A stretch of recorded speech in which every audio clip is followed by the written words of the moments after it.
everyone, here I'm back with a video lecture और आज हमने केस सिनेरियो 11 को डिस्कस करना है। मेजरली आपके पास ये जो केस है वो हमारे पास जॉइंट्स से रिलेटेड है, दैट मीन्स रोमेटोलॉजी से रिलेटेड है। तो रूमेटॉइड अर्थराइटिस का केस हम मेजरली आज देखेंगे, ठीक है।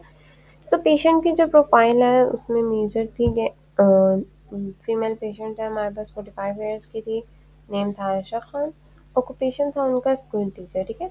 जिस कंप्लेन के साथ वो हमारे पास प्रेजेंट हुई थी वो ये थी कि उनको बायलेटरल जॉइंट पेन थी और स्टिफनेस थी फॉर द पास्ट 6 मंथ्स, ठीक है। उनको बायलेटरल जॉइंट पेन रहती थी, ठीक है। और उनमें जॉइंट्स जो इन्वॉल्व थे फिंगर्स, रिस्ट, नीज, ठीक है। Like small fingers small joints में इन्वॉल्व थे, विद दैट नीज में उसके उनकी इन्वॉल्व थी, ठीक है। तो अब हमारे पास स्टिफनेस जो थी वो उनकी मॉर्निंग में बर्स्ट होती थी, लेकिन इसका ड्यूरेशन 1 घंटे से ज़्यादा था। तो दैट मीन्स कि हमारे पास कुछ इंडिकेटर्स थे कि ये हमारे पास ऑस्टियोआर्थराइटिस का केस नहीं है, क्योंकि ऑस्टियोआर्थराइटिस के केस में मॉर्निंग स्टिफनेस बहुत कम रहती है, ठीक है। 20 मिनट्स 30 मिनट्स इट्स इनफ, इससे ज़्यादा फिर वो रिजॉल्व होना स्टार्ट हो जाती है जब आप अपनी एक्टिविटी स्टार्ट करवाते हो, ठीक है। विद दैट स्वेलिंग थी हमारे पास मल्टीपल जॉइंट्स में, जैसे फिंगर्स, रिस्ट और नीज जो इन्वॉल्वमेंट जिन जॉइंट्स की थी उन्हीं में थी। और फटीग थी, ओकेजनल लो ग्रेड फीवर भी था उनको। लाइक जाहिर सी बात है वो इन्फ्लेमेटरी प्रोसेस बॉडी में चल रहा था, बिकॉज ऑफ दैट समटाइम्स उनको फीवर हो रहा था और समटाइम्स नहीं होता था। फटीग के केस बहुत ज़्यादा थे, ठीक है। सो मेजरली ये थी हमारे पास प्रेजेंटिंग कंप्लेन जिसके साथ हमारे पास पेशेंट आया था। अब उनकी इस इन्हीं इन्हीं कंप्लेंट्स को हमने पहले देखा था, ठीक है। अच्छा, अब हमारे पास इसकी बैक साइड की कुछ हिस्ट्री है जो हम देखते हैं कि हमारे पास इस हिस्ट्री से हमें क्या पता चलता है। ये हमारी हिस्ट्री ठीक है जो हमने ली, दैट मीन्स ऑनसेट और प्रोग्रेशन, ठीक है। सबसे पहली चीज़ हमने देखना है कि उसका ऑनसेट कैसे हुआ है, ठीक है, और उसकी प्रोग्रेस कैसे है। स्टार्टिंग में उन्होंने कहा कि ग्रेजुअल ऑनसेट है, मतलब 6 मंथ्स का ड्यूरेशन है जिसका ऑनसेट हमारे पास पेशेंट आया है। प्रोग्रेशन ये था कि इनिशियली स्मॉल जॉइंट्स में हैंड्स के स्टार्ट हुआ, फिर रिस्ट में गया और फिर नीज में गया। जब आपके पास बायलेटरल और सिमेट्रिकल, दैट मीन्स के दोनों साइड के हैंड्स इन्वॉल्व हैं या दोनों साइड्स के स्मॉल जॉइंट्स इन्वॉल्व हैं, जैसे आपके पास फ्लेंजियल जॉइंट्स इन्वॉल्व हो सकते हैं, मेटाकार्पोफ्लेंजियल्स हो सकते हैं, ठीक है। जब आपके पास इसके साथ साथ रिस्ट के जॉइंट्स इन्वॉल्व हैं, ठीक है, आपके पास नी जॉइंट। अब नी जॉइंट थोड़ा मेजर जॉइंट है, लेकिन जब लेटर ऑन स्टेजेस पे ना नी जॉइंट की इन्वॉल्वमेंट भी होना स्टार्ट हो जाती है, ठीक है। सो आप स्टार्टिंग में देखते हो स्मॉल जॉइंट्स, क्योंकि हमारे पास रूमेटॉइड अर्थराइटिस डिजीज ही स्मॉल जॉइंट्स का है, ठीक है। अब हिस्ट्री से हमें ये पता चला कि लाइक इस तरह से कंडीशन है पेशेंट की। विद दैट आपने जब ऑनसेट और प्रोग्रेशन देखा तो पेन के कैरेक्टरिस्टिक्स भी हमने साथ साथ देखने थे, ठीक है। पेन के स्पेसिफिक कैरेक्टरिस्टिक्स ये थे कि डल थी, ठीक है, लाइक बहुत ज़्यादा उस तरह शार्प पेन नहीं थी, डल थी, एकिंग थी, मतलब कॉन्टिन्यूसली रहती थी। बट दैट आपके पास वो वर्स हो रही थी मॉर्निंग में और आफ्टर इनएक्टिविटी, ठीक है। लाइक पेशेंट कहता है कि मैं जब बहुत टाइम के लिए इनएक्टिव रहता हूँ तो तब में पेन वर्स होती है और या फिर मॉर्निंग में वर्स होती है, ठीक है। अब समवट रिलीफ होती है मूवमेंट के साथ, लेकिन ओवर यूज़ करने, मतलब कोई भी मूवमेंट अगर वो ज़्यादा परफॉर्म कर रहा था तो उसकी क्या हो रही थी, ओवर यूज़ की वजह से कंडीशन वर्स होती थी। मतलब ओवर यूज़ से ऑस्टियोआर्थराइटिस, और इसमें यही डिफरेंस होता है कि ऑस्टियोआर्थराइटिस की पेन जो होती है वो रिजॉल्व हो रही होती है, ठीक है, जब आप मूवमेंट परफॉर्म करते हो। लेकिन यहाँ पे पेशेंट की कंडीशन ओवर यूज़ की वजह से मूवमेंट जो थी वो वर्स हो रही थी, ठीक है। तो जब वर्सन की तरफ जा रही है या मूवमेंट ज़्यादा करने की तरफ, या जब नॉर्मली पेशेंट घर की कोई एक्टिविटी परफॉर्म कर रहा है तो उसमें उनकी कंडीशन जो थी वो ज़्यादा ख़राब हो रही थी, ठीक है। एसोसिएटेड सिम्टम्स यही थे कि हमने कहा कि जनरलाइज फटीग के ओकेजनल फीवर्स है, डिफ़िकल्टी आ रही है उनको ईडियल्स परफॉर्म करने में, जैसे राइटिंग बोर्ड पे लिखने में या कोई ऑब्जेक्ट उठाने में, क्योंकि ऑलरेडी वो स्कूल टीचर है तो उनके लिए ये बहुत इशू था कि वो बोर्ड पे लिखें या कोई ऑब्जेक्ट उठाएं, तो उन केसेस में वहाँ काफ़ी इशू आ रहा था, ठीक। अब पास्ट मेडिकल हिस्ट्री में हमारे पास ये थी कि कोई हिस्ट्री नहीं थी ट्रॉमा की या कोई प्रीवियस जॉइंट डिजीज़ नहीं थी, कोई एलर्जीज नहीं थी। फैमिली हिस्ट्री रोमेटॉइड अर्थराइटिस की उनके मदर में थी, ऑलरेडी थी, तो इस वजह से हमारे पास ज़्यादा हमारा फोकस रोमेटॉइड अर्थराइटिस पे ही था, क्योंकि पेशेंट ने पहले ही बता दिया कि हमारे पास फैमिली हिस्ट्री रोमेटॉइड अर्थराइटिस की थी, ठीक है। मेडिकेशन जो थी वो ओवर द काउंटर वही ले रही थी कि लाइक पेन किलर्स ले रही थी, शी वाज टेकिंग एनाल्जेसिक्स, ठीक है, सिर्फ पेन रिलीफ के लिए या सिम्टम्स रिलीफ के लिए। अब हमारे पास फिजिकल एग्जामिनेशन जो हमारे पास स्टार्टिंग हम जिस चीज़ों को देखते हैं वो हमारे पास यही था कि वाइटल्स जो थे वो नॉर्मल थे, 120/80 थी, हार्ट रेट थोड़ा सा 85 बीट्स पर मिनट जा रहा था, टेम्परेचर क्योंकि लो ग्रेड था तो 37.6 डिग्री आ रहा था। माइल्ड पेलर थी, पर आपके पास और कोई ऐसे इशू नहीं था, कोई लिम्फ नोड्स इन्वॉल्व नहीं थे, या लिम्फेटिक रीजन्स जो थे इन्वॉल्वमेंट नहीं थे, कोई स्पेसिफिक इन्फ्लेमेटरी हमारे पास मीडिएटर्स इन्वॉल्वमेंट नहीं नज़र आ रही थी, ठीक है। अब हमारे पास जो मेजर चीज़ थी वो थी मस्कुलोस्केलेटल एग्जामिनेशन, ठीक है, हमने जॉइंट्स एग्जामिनेशन करनी थी। तो जब हमने इंस्पेक्शंस की, इंस्पेक्शन से स्टार्ट करते हैं, मतलब हमें पता है इंस्पेक्शन पैल्पेशन, हम पे रेंजेस को चेक करते हैं, स्पेशल टेस्ट परफॉर्म करते हैं, ठीक है। तो इंस्पेक्शन में जब हमने देखा तो हमारे पास स्वेलिंग आई थी एमसीपी की, एमसीपी मेटाकार्पोफिलेंशियल जॉइंट था, ठीक है, और प्रॉक्सिमल इंटरफिलेंशियल जॉइंट, ठीक है। इन दोनों की अब क्या थी, जाहिर बात है कि छोटे जॉइंट्स हैं तो इनमें जल्दी इन्वॉल्वमेंट इनकी होगी थी, और जब हमने इंस्पेक्शन की तो हमारे पास इनमें स्वेलिंग फील हुई, ठीक है। जब हमने दोनों साइड्स के देखे, मतलब बायलेटरल हैंड्स देखे, तो दोनों में स्वेलिंग थी, ठीक है। विद दैट एक माइल्ड अनर डेविएशन आ रही थी फिंगर्स की, ठीक है। अब अनर डेविएशन का मतलब ये है कि जो आपकी अल्ना वाली साइड है, अल्ना वाली साइड होती है जहाँ पे आपकी लिटिल फिंगर होती है, ठीक है। जहाँ पे आपकी लिटिल फिंगर होती है ना, वो अनर साइड होती है, तो वहाँ पे स्लाइटली सी फिंगर्स की डेविएशन आई थी, बिल्कुल स्लाइट, आपको ना लाइक बहुत नोटिस करने पे ना वो डेविएशन आपको पता चल रही होती है, ठीक है। With that sworn neck deformity, आपको पता है कि हमारे पास नेक जो होती है वो एक एक ऐसा पोस्चर सा बना देती है जिसमें आपकी फिंगर्स होती है थोड़ी थोड़ी ऐसी उठी हुई होती है, ठीक है। अभी मैं आपको दिखाती हूँ स्वॉन नेक डिफॉर्मिटी होती कैसे ऐसी है। फिर हमारे पास होती है पल्पेशंस, जब हम पल्पेशन करते हैं तो वार्म्स और टेंडरनेस की जो अफेक्टेड जॉइंट्स के थे ना, वो कैसे होते थे कि उनमें जब अफेक्टेड जॉइंट थे वो उनमें हीट अप हुए थे, लाइक आप टेम्परेचर इंक्रीज तो था, उसके साथ साथ टेंडरनेस भी उन जॉइंट्स में आ रही थी, ठीक है। फिर रिस्ट का साइनोवाइटिस, ठीक है, बायलेटरल रिस्ट का साइनोवाइटिस भी हमारे पास था, ठीक है। जब हमने नोटिस किया तो साइनोवियल मेम्ब्रेन्स जो थी उनमें इन्फ्लेमेशन थी, और रिस्ट में, स्पेशली रिस्ट में दोनों हैंड्स की इन्वॉल्वमेंट थी, ठीक है। फिर हमारे पास आ जाती है रेंज ऑफ मोशन, ठीक है। अब रेंज ऑफ मोशन में जो मेजर चीज़ थी वो थी कि पेनफुल रिस्ट्रिक्टेड रेंजेस थी, ठीक है, चाहे वो आपके रिस्ट के चाहे वो आपके फिंगर्स के, ठीक है, दोनों में आपके पास रेंजेस जो थी ना वो काफ़ी हद तक इफेक्ट हो चुकी थी। इसके साथ साथ अगर पेशेंट को आप कहो कि वो फिस्ट बनाए तो उसमें भी पेशेंट को डिफिकल्टी आ रही थी, ठीक है। लाइक पेशेंट जो था वो अपनी रेस्ट नहीं कर सक रहा था बंद, ठीक है। Okay, difficulty in making a fist था, मतलब हमारे पास अगर किसी पेशेंट में मेजरली ये होता है कि ज़ाहिर सी बात है रिस्ट्रिक्टेड मूवमेंट है, पेनफुल है, और जॉइंट इतने नॉर्मल नहीं है। समटाइम्स अगर शॉन नेक डिफॉर्मिटी हुई है, जैसे हम पहले बात कर रहे थे, हम पिक्चर से भी उसको देख लेते हैं कि हमारे पास शॉन नेक डिफॉर्मिटी ना कुछ इस तरह की पोजीशन होती है, तो ज़ाहिर सी बात है कि इस तरह की आपकी फिंगर्स हो जाती हैं, ठीक है, मतलब हाइपर एक्सटेंशन हाइपर फ्लेक्शन वाली। तो जब इस तरह की देखो, ये इस तरह से कंडीशन हो जाती हैं आपकी फिंगर की, ठीक है। तो जब सॉन नेक की तरह भी फिंगर्स इतनी रिस्ट्रिक्टेड हो जाती हैं तो ज़ाहिर सी बात है फिस्ट नहीं बना सकते, ग्रिपिंग की मूवमेंट सारी चल जाती है, कोई ऑब्जेक्ट होल्ड करने की मूवमेंट चली जाती है। इसलिए हम स्पेशल टेस्ट में स्क्वीज टेस्ट परफॉर्म करते हैं ताकि हमारे पास जो एमसीपी है, मतलब मेटाकार्पोफिलेंजियल जॉइंट्स जो हैं वहाँ पे कोई कंप्रेशन वगैरह तो नहीं है, ठीक है, और वहाँ पे पेन तो नहीं है। अगर वो कंप्रेशन आ रहा है, कोई पेन है वहाँ पे, तो टेस्ट पॉजिटिव होता है, ठीक है। तो मेजरली हम स्क्वीज टेस्ट परफॉर्म करके देख लेते हैं, लाइक रिस्ट फिंगर्स को तो हम चेक कर लेते हैं, लाइक जाहिर बात है छोटे जॉइंट्स इन्वॉल्वमेंट है, तो हम पहले इन्हीं से स्टार्ट करते हैं कि हमारे पास एक आइडिया हमें ब्रीफ सा मिल जाए कि हाँ यहाँ पे क्या कंडीशन हो सकती है, ठीक है। फिर मेजरली क्योंकि कंफर्मेशन हम इन्वेस्टिगेशंस के थ्रू ही करते हैं, तो यहाँ पे भी एक पाथवे फॉलो होता है स्टेप बाय स्टेप, ठीक है। केवल लाइक आप स्टार्टिंग में सीबीसी, ये ईएसआर और सी रिएक्टिव प्रोटीन करवाते हो, ठीक है। सीबीसी में माइल्ड एनीमिया आता है, लेकिन समटाइम्स ऐसे होता है कि कुछ आपके पास वाइट ब्लड सेल्स जो होते हैं उनके अमाउंट इंक्रीज होती है। पर ये जो हमारे पास पेशेंट था, जाहिर सी बात है इसमें माइल्ड एनीमिया ही है, कोई इंक्रीज नहीं है आपके पास लिम्फोसाइट्स, ल्यूकोसाइट्स, ठीक है। सो मेजरली जब ईएसआर और सी रिएक्टिव प्रोटीन की बात हो रही है तो दोनों ही एलिवेटेड हैं, ठीक है। दैट मीन्स कि हमारे पास मीडिएटर्स हैं दोनों, ईएसआर भी और सी रिएक्टिव प्रोटीन भी। आपके पास इन्फ्लेमेटरी मीडिएटर्स हैं, तो अगर ये ज़्यादा होंगे दैट मीन्स ये इंडिकेट करें कि आपकी बॉडी में कहीं ना कहीं इन्फ्लेमेशन चल रही है।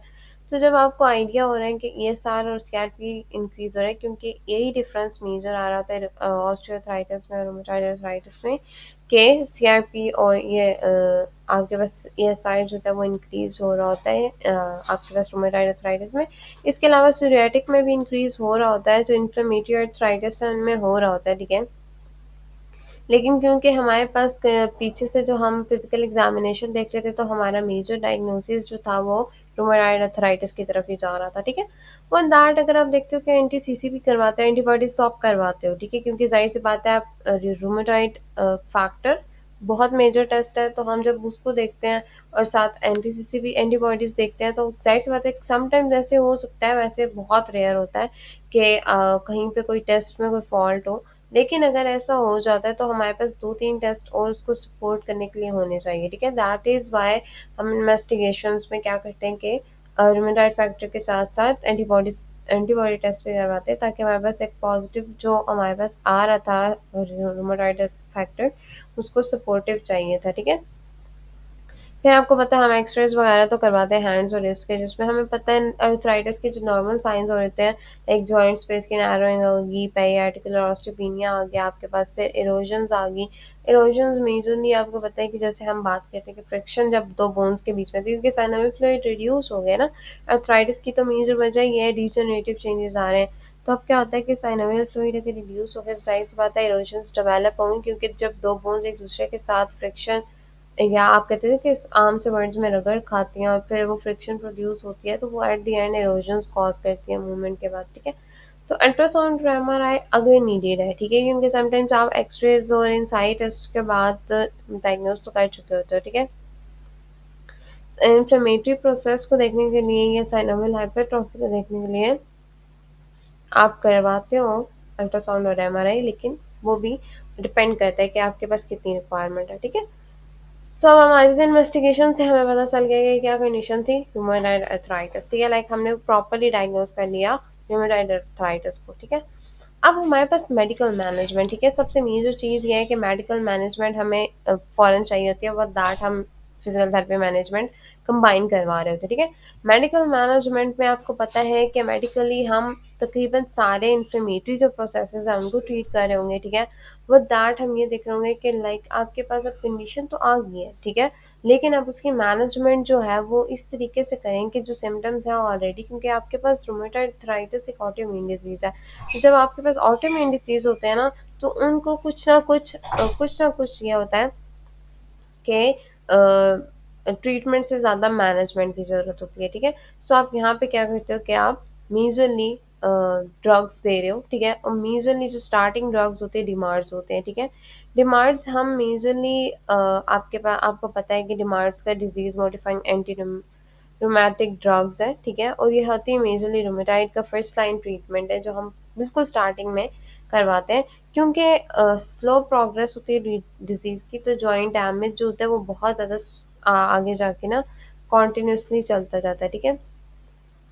अब क्या होता है कि इन्फ्लेमेशन को रिड्यूस करने के लिए यूज़ होती हैं जॉइंट के डैमेज को, प्रोग्रेस जो हमारे पास डिजीज़ है उसकी स्लो करने को, ठीक है। So that means slow disease का जो प्रोग्रेशन है उसको कम किया, प्रिवेंट किया आपने जॉइंट के डैमेज को, इन्फ्लेमेशन को रिड्यूस किया, ठीक है। सो इसमें हम मेथोट्रेक्सेट यूज़ करते हैं।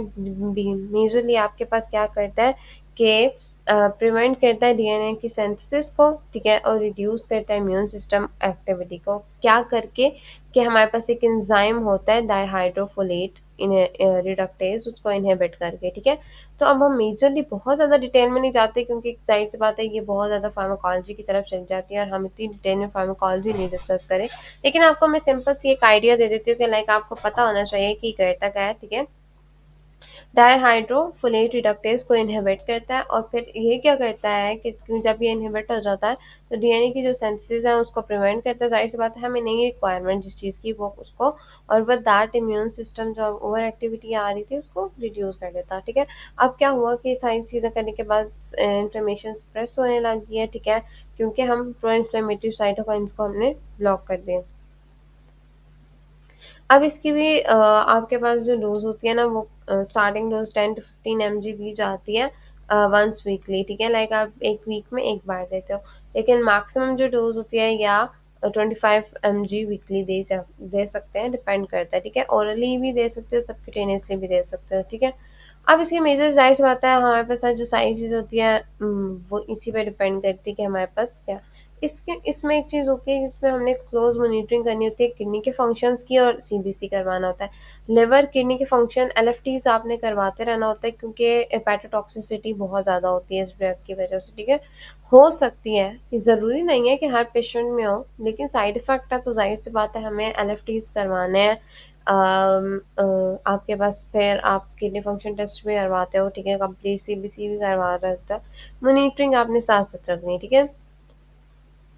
अच्छा, फिर हाइड्रोक्सीक्लोरोक्विन, ठीक है, जैसे हमें पता है कि ये मॉडिफाई करती है आपके पास इम्यून सिस्टम, इम्यून रिस्पॉन्स को, एंटीजन प्रेजेंटेशन को रिड्यूस कर देती है जाहिर, और विद दैट आपके पास इन्फ्लेमेटरी साइटोकाइंस को इनहिबिट कर देती है।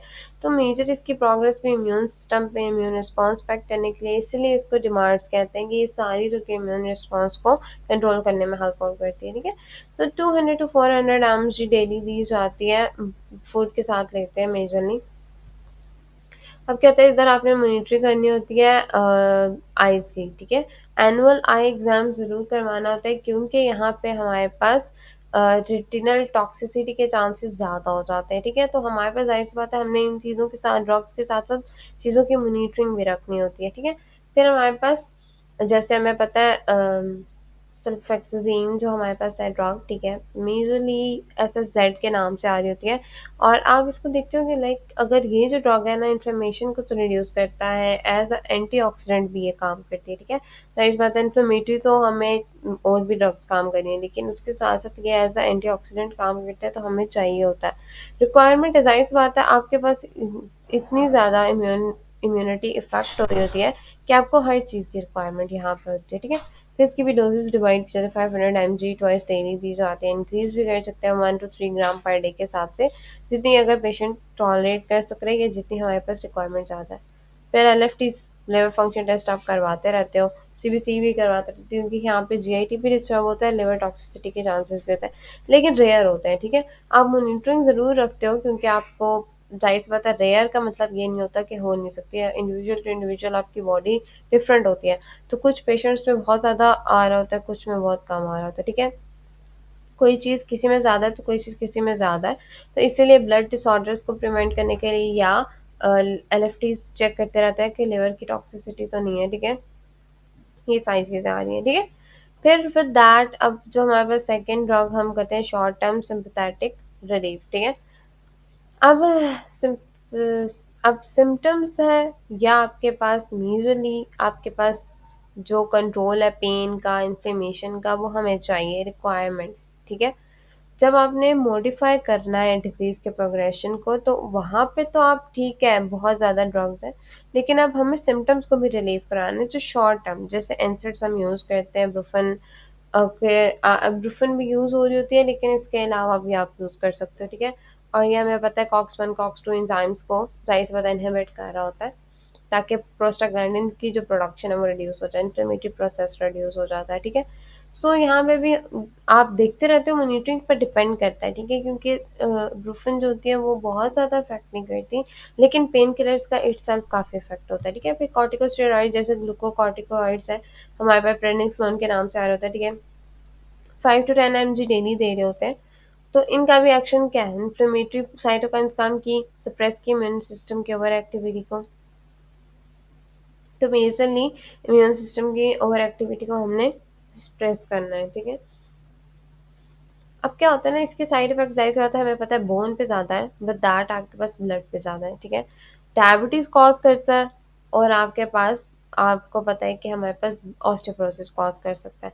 तो आपको यहाँ पे मॉनिटरिंग रखनी थी, क्योंकि साइड इफेक्ट्स इसीलिए आपको पता नहीं चाहिए, ताकि आपके बाद एक्स्ट्रा स्कैन वगैरह आप करवा सको ऑस्टियोपोरोसिस वगैरह के लिए, अगर तो आपको लगता है कि पेशेंट काफ़ी लॉन्ग ड्यूरेशन के लिए यूज़ कर रहे हैं। फिर आपके पास आ जाती है कुछ बायोलॉजिक थेरेपीज, ठीक है, मतलब डिफरेंट तरह से स्वेयर या अनरिस्पॉन्सिव केसेस के लिए हम यूज़ करते हैं।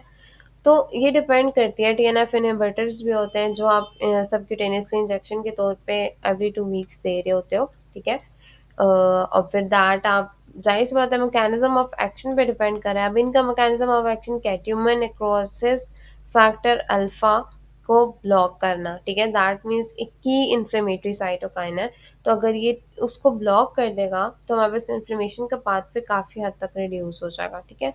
तो आप यहाँ पे भी देखते रहते हो कि आप मेजरली क्या है। फिर जैक इनहिबिटर्स जो हैं वो मेजरली हमारे पास जेनस काइनेज के आपके पास एंजाइम उसको ब्लॉक करते हैं ताकि आप इन्फ्लेमेटरी प्रोसेस को प्रिवेंट कर सको, ठीक है। ये भी लेकिन ये प्रिवेंशन के लिए, इन्फ्लेमेशन की प्रिवेंशन के लिए है, क्योंकि ये हमारे पास इनका मैकेनिज्म ऑफ एक्शन जो होता है वो एंजाइम्स को टारगेट कर रहा है, तो हम ये यूज़ करते हैं, पर डिपेंड करता है, ठीक है, कितनी रिक्वायरमेंट है पेशेंट को। अगर तो डिमार्ड्स और पेन रिलीवर्स या सिम्टम रिलीवर्स जो हैं वहाँ पे इफेक्ट कर रही हैं, that means that is good, ठीक है। विद दैट लाइफस्टाइल मॉडिफिकेशन और सप्लीमेंट्स तो आप यूज करवाते ही हो, ठीक है। मेडिकल थेरेपी सपोर्ट करते हो, ठीक है। और दैट आप कैल्शियम विटामिन डी की सप्लीमेंट्स गाइड करते हो पेशेंट को, ताकि ऑस्टियोपोरोसिस वगैरह का जो इश्यूज कॉर्टिकोस्टेरॉइड्स की वजह से आ रहा है वो भी काफ़ी हद तक सॉल्व रहे। विद दैट आप एंटी इन्फ्लेमेटरी डाइट भी गाइड करते हो पेशेंट को, ताकि fruits, vegetable, turmeric, turmeric, ginger आ गया, आप प्रोसेस फूड को अवॉइड करते हो, एक्सेस शुगर को अवॉइड करें पेशेंट, क्योंकि यहाँ पे डायबिटीज़ के चांसेस भी हो सकते हैं इट्स सेल्फ भी और कॉर्टिकोस्टेरॉइड्स की वजह से भी, ठीक है, क्योंकि इम्यूनिटी आपकी वैसे ही कम हो रही है आपके पास रोमेटॉइड अर्थराइटिस में, तो यहाँ पे कंडीशन हो सकती है कि लाइक आप इस चीज़ की वजह से, ठीक है। तो हमारे पास मेजरली जो मेडिकल मैनेजमेंट है ना वो फोकस करती है कि आपके पास मैनेजमेंट कैसी है, ठीक है। सबसे पहले फर्स्ट लाइन ट्रीटमेंट हमने देख ली थी डिमार्स में, जिसमें मेथोट्रेक्सेट सबसे ज़्यादा यूज़ होती है, ठीक है। वो दैट एनसेड्स और स्टेरॉइड्स आप शॉर्ट टर्म पेन रिलीफ या शॉर्ट टर्म सिम्टम्स मैनेजमेंट करने के लिए आप यूज़ कर सकते हो। बायोलॉजिकल थेरेपी अगर तो हमारे पास बहुत स्वेयर या अनरिस्पॉन्सिव केसेस हैं, उन केसेस में यूज़ होती है, और रेगुलर मॉनिटरिंग भी ज़रूरी है, और विद दैट आपके पास सप्लीमेंटेशंस, लाइफस्टाइल मॉडिफिकेशंस भी, ठीक है। सो ये सारी चीज़ें जो होती हैं वो आपको रिक्वायर्ड होती हैं। फिर हम आ जाते हैं, ज़ाहिर सी बात है, अब हम देखेंगे physical therapy management. Physical therapy management majorly आप स्टार्टिंग से ही स्टार्ट कराते तो आपके पास जो एक्यूट फेज में पेशेंट आया है, ठीक है। तो फिजिकल थेरेपी मैनेजमेंट की अगर हम डिटेल मेजर देखते हैं कि हमारे पास क्या क्या चीज़ें करवा रहे हैं और किन बेसिस के ऊपर हम एक्यूट पे, सब एक्यूट पे या क्रॉनिक पेन को डिवाइड करते हैं, ठीक है। तो हमारे पास जो एक्यूट स्टेट है, ज़ाहिर सी बात है, अगर पेशेंट बहुत ज़्यादा आपके पास अर्ली स्टेजेस में ही आ गया और उसकी कंडीशन ऐसी है कि बहुत ही एक्टिव इन्फ्लेमेशन है, तो आप उसमें क्या करते हो कि जॉइंट प्रोटेक्शन टेक्निक सबसे पहले, ठीक है, आप पेशेंट को गाइड करते हो, रिस्ट पे, फिंगर्स पे स्प्लिंट्स यूज़ करें, ठीक है। रिपीटेटिव हैंड की मूवमेंट्स अवॉइड करें, क्योंकि ये आपकी डिफरेंट तरह की और मूवमेंट्स डिस्टर्ब कर सकती है, जैसे रिस्ट पे कार्पल टनल कॉज कर सकती है, विद दैट आपके पास कोई और कंडीशन या कोई और सिंड्रोम्स कॉज कर सकती है, तो हम स्प्लिंट्स के यूज़ करवाते हैं स्टार्टिंग में, जब आपको लगता है इन्फ्लेमेटरी प्रोसेस बहुत एक्टिव है और अभी बिल्कुल जाहिर सी बात है पेशेंट ने मेडिकेशन लेना स्टार्ट की है, तो इन्फ्लेमेशन अभी बहुत ज़्यादा कम नहीं हुई है या आपके पास इतनी नहीं हुई, मैनेज नहीं हुई कि आप प्रॉपरली एक थेरेपी कर दे सको, ठीक है। विद दैट पेन मैनेजमेंट में हमें पता है इन्फ्लेमेशन के लिए हम आइस पैक या कोल्ड थेरेपी ही मेजरली यूज़ करते हैं, तो उसके साथ साथ पैसिव आरओएम्स करवा सकते हो पेशेंट को, ठीक है। पेन मैनेजमेंट क्योंकि जाहिर सी बात है हमें रिक्वायर्ड है, तो आप आरओएम्स करवा सकते हो, पर जाहिर सी बात है अगर स्टिफनेस बहुत ज़्यादा हुई हुई है तो आप पैसिव भी करवाते हो, ठीक है। पोजीशनिंग एंड रेस्ट, अब पोजीशनिंग और रेस्ट में आप मेजरली गाइड करते हो sleep positioning, proper sleep positioning like neutral wrist की अलाइनमेंट रखनी है पेशेंट ने, किस तरीके से हाथ को रखना है। जाहिर सी बात है कि स्टार्टिंग में पेशेंट के लिए अडाप्ट करना बहुत मुश्किल होगा, लेकिन आपने उसको गाइड करना है ताकि वो आहिस्ता आहिस्ता उस पोजीशन के थ्रू या आप अडाप्ट कर ले अपनी बॉडी को, ठीक है। जब वो आहिस्ता आहिस्ता उसकी बॉडी इस चीज़ को अडाप्ट कर लेगी ना, तो जाहिर सी बात है उसकी स्लीप की पोजीशनिंग नॉर्मल हो जाएगी, ठीक है। सबसे इंपॉर्टेंट चीज़ रिस्ट के अलाइनमेंट है, जो आपने न्यूट्रल रखनी है, वो आपने पेशेंट को गाइड करना है कि स्लीपिंग में या सोते हुए आपने रिस्ट को अलाइन रखना है या न्यूट्रल पोजीशन में रखना है, बिल्कुल रिलैक्स रखना है, ठीक है। प्रोलॉन्ग्ड इमोबिलाइजेशन अवॉइड करनी है स्टिफनेस को प्रिवेंट करने के लिए, ठीक है। मतलब इसकी ये बात है कि आपने मोबिलिटी करते रहना, मूव करते रहना, अपनी बॉडी को मूव करते रहना। ये हम वैसे भी नॉर्मल पर्सन को बोलते हैं, तो हमारे पास जिस पेशेंट में रोमेटॉइड अर्थराइटिस है उनको तो हम ज़्यादा गाइड करते हैं कि लाइक आपने अवॉइड करना है प्रोलॉन्ग, ठीक है, ज़्यादा टाइम के लिए आपने बैठना या इमोबिलिटी, ठीक है। लाइक आपको लगता है कि आप बेशक आपकी कंडीशन ऐसी नहीं है कि बहुत ज़्यादा चल सकें, पर स्टिल आपने अवॉइड करनी है। आपको पेन भी होगा, चीज़ें डिस्टर्ब भी होंगी, बहुत ज़्यादा इश्यूज़ होते हैं, लेकिन आपने पेशेंट को गाइड करना है कि आपने बहुत टाइम के लिए इकट्ठा एक साथ बैठना नहीं है, आपने साथ-साथ थोड़े-थोड़े टाइम के बाद अपनी बॉडी को मूव कराना है, ठीक है? ओके, सब एक्यूट स्टेज पे हम आते हैं, तो मेजरली आपके पास इन्फ्लेमेशन जो है वो कंट्रोल्ड हो चुकी है, ठीक है? सब एक्यूट और क्रॉनिक की तकरीबन सेम ही चीज़ें होती हैं, ठीक है? आप प्रोग्रेस करते जाते हो, ठीक है? मतलब रेंज ऑफ मोशन एक्सरसाइजेस कराई और स्ट्रेचिंग टेक्निक्स करवाई, क्योंकि हमें जेंटल आर्म्स करवानी है लेकिन एक्टिव करवानी है। पेशेंट को बोलना है कि अब आपने खुद परफॉर्म करनी है। विद दैट आप रिस्ट या फिंगर्स की स्ट्रेचिंग भी करवा सकते हो, क्योंकि कॉन्ट्रैक्चर्स ना बन रहे हो, क्योंकि ऑलरेडी अगर पेशेंट आपके पास सोनिक, जैसे हम बात करते हैं पीछे सोनिक डिफॉर्मिटी के साथ आया है, तो जाहिर सी बात है कॉन्ट्रैक्चर्स वगैरह की भी कंडीशन हो सकती है। तो आपने इन सारी चीज़ों को प्रिवेंट करना, विद दैट आप पेशेंट को फ्लेक्सिबिलिटी के लिए योगा वगैरह गाइड कर सकते हो, अगर पेशेंट टॉलरेट कर सकता है, ठीक है? हर पेशेंट नहीं कर सकता, लेकिन समटाइम्स कुछ पेशेंट्स बहुत एक्टिव होते हैं या अर्ली डायग्नोसिस हो चुका होता है, तो आप उन केसेस में पेशेंट को गाइड कर सकते हो, ठीक है? स्ट्रेंथनिंग के लिए जैसे हमने बॉल स्क्वीज की बात की थी, वो टेस्ट के साथ साथ वैसे ही आइसोमेट्रिक एक्सरसाइज आप करवा सकते हो, टॉवल ट्विस्ट करवा के या आहिस्ता-आहिस्ता, ठीक है? स्टार्टिंग में आप टॉवल ट्विस्ट करवाते हैं, क्योंकि इसमें ये होता है कि बहुत ज़्यादा आपके पास फ्रिक्शन या रेजिस्टेंस नहीं मिल रही होती। लेकिन जब आहिस्ता-आहिस्ता पेशेंट ये परफॉर्म कर लेता है, लाइक टॉवल आप थोड़ा बड़ा करके रखो जिसमें से पेशेंट अपनी फिंगर्स और हैंड्स को मूव करे, तो आइसोमेट्रिक कॉन्ट्रैक्शन हो। विद दैट अगर पेशेंट टॉलरेट कर लेता है, तो फिर हम इसको बॉल स्क्वीज की तरफ भी लेके जा सकते हैं, ठीक है?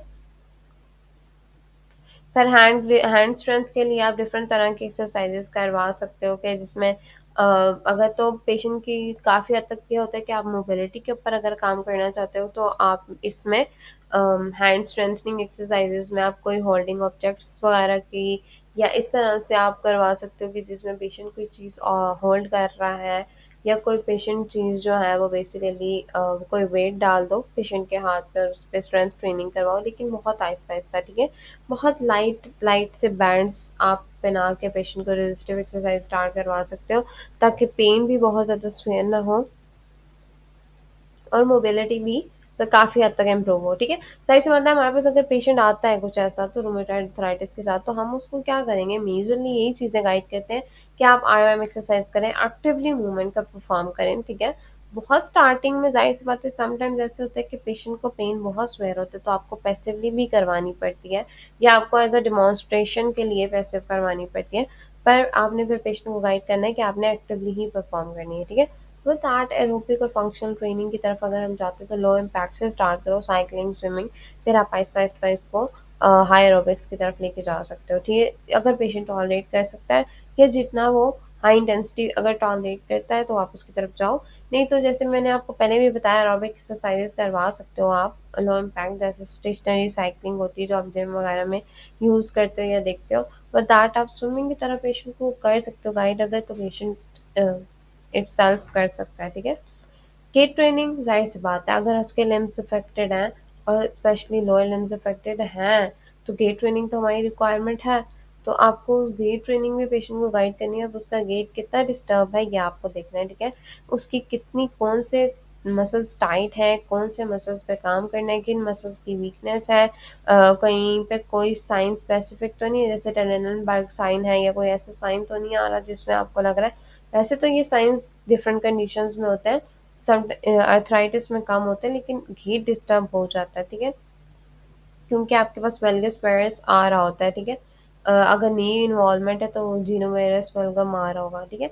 बट दैट आप बैलेंस एक्सरसाइज की तरफ जाते हो। बैलेंस एक्सरसाइज में ना सबसे अच्छी होती है कि आप स्टार्टिंग में बिल्कुल किसी भी ऑब्जेक्ट या किसी भी बैलेंसिंग इक्विपमेंट को यूज़ किए बगैर या टूल को यूज़ किए बगैर करवाओ, जिसमें आप पेशेंट को आइज़ क्लोज आइज़ ओपन के साथ साथ करवाते हो। अगर आपको लगता है पेशेंट की बहुत ज़्यादा बैलेंसिंग इफेक्ट नहीं हो रही है, तो फिर आप प्रोग्रेस करवा सकते हो, ठीक है? स्टार्टिंग में आप टेस्ट करके देख लेते हो कि लाइक हाँ कितना है और बैलेंस कितना है और कितना हमें और इम्प्रूव करवाना है, फिर उसकी बेसिक्स पे आप आगे जाते हो। असिस्टिव डिवाइसेस में मेजरली हमने जैसे रिस्ट्रेंट्स की बात की, इसके साथ साथ आप ergonomic मॉडिफिकेशंस भी करवा सकते हो अगर आपको लगता है कि रिक्वायरमेंट है। लाइक अगर आपको लगता है कि पेशेंट की राइडिंग टूल्स में कोई इशू है तो आप कोई स्पेसिफिक ग्रिप्स गाइड कर सकते हो पेशेंट को, जो वो पहन के इस तरह से राइडिंग कर सके, ठीक है, विद दैट असिस्ट, क्योंकि असिस्टिव डिवाइसेस हैं। रिस्ट्रेंट्स तो हमने पहले ही बताया हुआ था कि आप स्पोर्ट के लिए पहन सकते हो।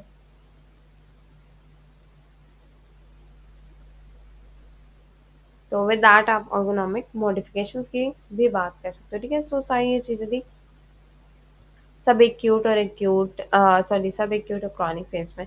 विद दैट आप पेशेंट के एजुकेशन और अगर होम प्रोग्राम की तरफ जाते हैं तो जॉइंट की प्रोटेक्शन स्ट्रैटेजीज हम कुछ यूज़ करते हैं, ठीक है, क्योंकि हमारे पास हमने पेशेंट को होम प्लान गाइड करना है साथ साथ, तो हमारे पास कुछ ऐसी स्ट्रैटेजीज होती है जिनको जॉइंट प्रोटेक्शन स्ट्रैटेजीज आप कहते हो। तो जॉइंट प्रोटेक्शन स्ट्रैटेजीज इसलिए यूज़ होती हैं क्योंकि हमें ग्रिपिंग या पिंचिंग की एक्सेसिव मूवमेंट नहीं करवानी, ठीक है। आपने पेशेंट को स्टार्टिंग में ही गाइड करना है कि आपने बहुत ज़्यादा स्टार्टिंग में ही ये नहीं करना कि ओवर वर्क करना स्टार्ट करना है या अपने मूवमेंट्स को ओवर अचीव करना स्टार्ट करना है। आपने एक नॉर्मल मूवमेंट करवानी है, उसमें एक्सेस में नहीं जाना, ठीक है। ये होती है जॉइंट की प्रोटेक्शन जो आप बेसिकली पेशेंट को एजुकेट करते हो, ठीक है। विद दैट लार्ज जॉइंट्स जो हैं, जैसे लिफ्टिंग के लिए आप यूज़ करते हो कैरिंग बैग ऑन शोल्डर और फिंगर्स, इस तरह से आप गाइड कर सकते हो कि लाइक आप सिंपल सी शोल्डर पे आप कैरी कर सकते हो, फिंगर्स में ना पकड़ो बैग्स को, रिस्ट को ज़्यादा जोर ना दो, इस तरह से, क्योंकि स्मॉल जॉइंट्स की बहुत ज़्यादा इन्वॉल्वमेंट ना हो तो आप लार्जर जॉइंट्स जो है ना वो यूज़ कर सकते हो, अल्टरनेटिव जॉइंट्स यूज़ कर सकते हो जो अफेक्टेड नहीं है, ठीक है। एक्टिविटी, फिर हमारे पास एक्टिविटी पेसिंग में ये है कि अल्टरनेट एक्टिविटीज़ लाइक जैसे मैंने आपको पहले बताया, या तो आपने ना ही आपने स्टैंडिंग बहुत ज़्यादा प्रोलॉन्ग रखनी है, ना ही आपने सिटिंग बहुत ज़्यादा प्रोलॉन्ग कर रखनी है। इंटरवल्स आना चाहिए, रेस्ट इंटरवल्स आपके पास आना चाहिए। विद दैट अगर वो बंदा लिखता है, मतलब जैसे वो टीचर थी तो वो राइटिंग कर रही थी, तो वो राइटिंग जैसे मतलब मेरे पास जो पेशेंट सेल्फ है उनका ऑक्यूपेशन है वो ख़त्म तो नहीं कर सकती, तो ज़ाहिर-सी बात है आपने उनको फिर बताना है कि आपने उनके बीच में रेस्ट पीरियड्स देने हैं। मतलब थोड़े काम किया, फिर रेस्ट पीरियड दिया, फिर आपने काम किया, फिर रेस्ट पीरियड दिया, फिर आपने काम किया, फिर रेस्ट पीरियड दिया, ठीक है? सो आप ये बेसिकली पेशेंट को एजुकेट कर सकते हो। विद दैट आपने जो एक्सरसाइज़ेज़ की हैं, बताई हैं, वो आपने पेशेंट को बताना है, ठीक है? और फ़ॉलो-अप्स डिपेंड करता है। मेडिकेशन की जब साइड इफ़ेक्ट्स अगर तो उनकी मॉनिटरिंग के लिए आप पेशेंट को कह सकते हो। विद दैट अगर आपको लगता है फिज़ियोथेरेपी कि कोई भी मोशन या कोई भी मूवमेंट जो है वो इनको अफेक्ट करी है, आपको अफेक्ट करी है, तो या आपका डिजीज़ प्रोग्रेस कर गया, ठीक है? सो इन सारी कंडीशंस में, क्योंकि अगर समटाइम्स सिम्पटम्स क्लियर होने के बाद वर्स होते हैं, क्योंकि ज़ाहिर-सी बात है बॉडी के अंदर इटसेल्फ इम्यूनिटी काफ़ी हद तक ऑटो इम्यून सिस्टम को इम्यून सिस्टम को डिस्टर्ब कर रही होती है, ठीक है? तो आपकी अपनी इम्यूनिटी अपने ऊपर अटैक कर रही है तो ज़ाहिर-सी बात है आपकी डिजीज़ प्रोग्रेस तो करेगी, ठीक है? नो मैटर कि आप मेडिकेशंस खा रहे हैं, medications is all about management, ठीक है? प्रॉपर ट्रीट नहीं करते, आप मैनेजमेंट के लिए दे रहे हो, तो अगर आपका डिज़ीज़ प्रोग्रेस करता है, क्योंकि कुछ लोगों में जल्दी प्रोग्रेस करता है, कुछ में बहुत स्लो प्रोसेस चल रहा होता है, तो उन केसेस में आप पेशेंट को गाइड करोगे कि आप दोबारा से वापस आओगे फ़ॉलो-अप के लिए फिज़िकल थेरेपिस्ट के पास और आपने अपना प्रोग्राम रीएडजस्ट करवाना है, ठीक है? सो मेजरली आपके पास ये है। अब ज़ाहिर-सी बात है हमने इतनी ज़्यादा चीज़ें परफ़ॉर्म करवाई तो हमारा मेजर आउटकम यही था कि पेन, स्टिफनेस को कम किया, जॉइंट की मोबिलिटी, स्ट्रेंथ को इम्प्रूव करवाना है, फंक्शनल इंडिपेंडेंस देनी है पेशेंट को, कोई फर्दर डिफ़ॉर्मिटीज़ जैसे अब स्वान नेक हो चुकी थी तो उसको भी प्रिवेंट करना है, और समटाइम्स अगर नहीं हुई तो आपने उसकी प्रिवेंशन के ऊपर काम करना है। ज़ाहिर-सी बात है हम इसीलिए डिपिंग या स्क्वीज़िंग एक्सरसाइज़ करवा रहे थे, ठीक है? सो मेजरली आपके पास जो सारी चीज़ें होती हैं वो इन्हीं की बेसिस के ऊपर जा रही होती है, ठीक है? क्योंकि फिजिकल थेरेपी की मेजर मैनेजमेंट जो होती है वो ओवरऑल क्वालिटी ऑफ लाइफ को इम्प्रूव करने में काम करती है। रूमेटॉइड अर्थराइटिस क्योंकि एक लॉन्ग टर्म डिजीज़ है और लॉन्ग टर्म मेडिकेशन खानी है पेशेंट ने, तो आपको पेशेंट को साथ-साथ इसके साथ ये भी बताना है कि जब सारी चीज़ें लॉन्ग टर्म है तो फिजिकल थेरेपी की ट्रीटमेंट भी लॉन्ग टर्म है, लेकिन अगर आप इसको प्रॉपर्ली करते हैं तो आप काफ़ी हद तक जो डिज़ीज़ का प्रोग्रेस है उसको स्लो डाउन कर सकते हो। मेडिकेशन के साथ-साथ फिजिकल थेरेपी मैनेजमेंट, क्योंकि यहाँ पे ज़ाहिर-सी बात है आपको साथ-साथ पेशेंट को अवेयर भी करना होता है कि लाइक आपको क्यों लेनी है मेडिकल मैनेजमेंट के साथ फिजिकल थेरेपी मैनेजमेंट। तो आप ये सारी चीज़ें पेशेंट को साथ-साथ गाइड भी कर सकते हो कि किस पे केस में आपने क्यों आना है और कैसी कंडीशन होगी तो आपने फिजिकल थेरेपिस्ट के पास वापस आना है, या आपने किस कंडीशन में आपने एक्सरसाइजेस करना बंद कर देनी है। कोई भी आपको लगता है डिसरप्टेड इफेक्ट है, या कि कोई भी चीज़ आपके सिम्टम्स को बढ़ा रही है, तो कोई भी मूवमेंट आपके सिम्टम्स को बढ़ा रही है, आपने वो बंद कर देना है। सो यही चीज़ है, ठीक है। Thanks for watching. अगर कोई चीज़ समझ कमेंट सेक्शन में आप पूछ सकते हो। और आज हमने डिस्कस किया केस सिनेरियो रूमेटोइड आर्थराइटिस के ऊपर।